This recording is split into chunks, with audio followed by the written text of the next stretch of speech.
Well, last week we gave a brief history of the Nicene Creed and explained why we confess this creed in our worship service.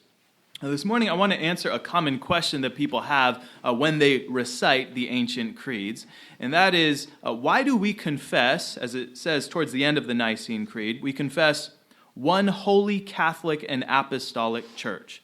What does that even mean? These four words, one, holy, Catholic, and apostolic, are what we might call the four marks of the church.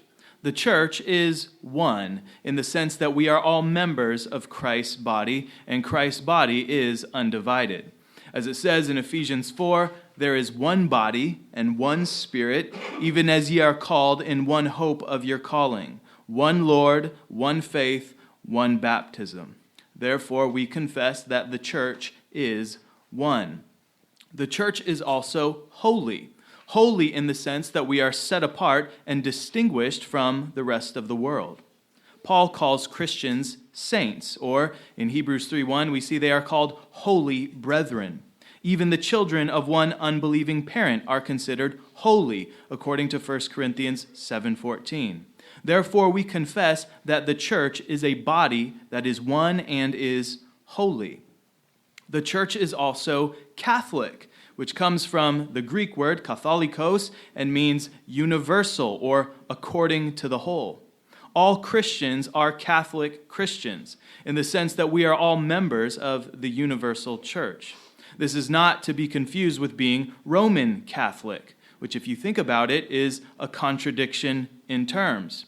How can the church be both universal and governed by the Pope of Rome at the same time? We deny that this is possible or scriptural in any way. So when we say Catholic in the Nicene Creed, we mean universal. And as Protestant Christians, we are actually the most Catholic of all denominations.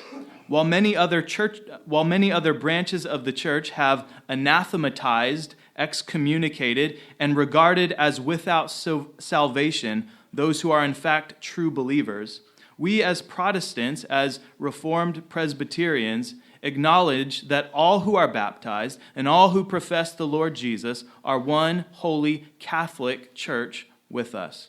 Finally, the church is apostolic, meaning we can trace the history of Christ's covenant church in 2023 all the way back to the apostles of the New Testament. There has always been a true church on earth, and our family lineage is a continuation of that unbroken faith that was once delivered to the saints by the apostles. So this is what we mean when we say, and I believe one holy Catholic and apostolic church.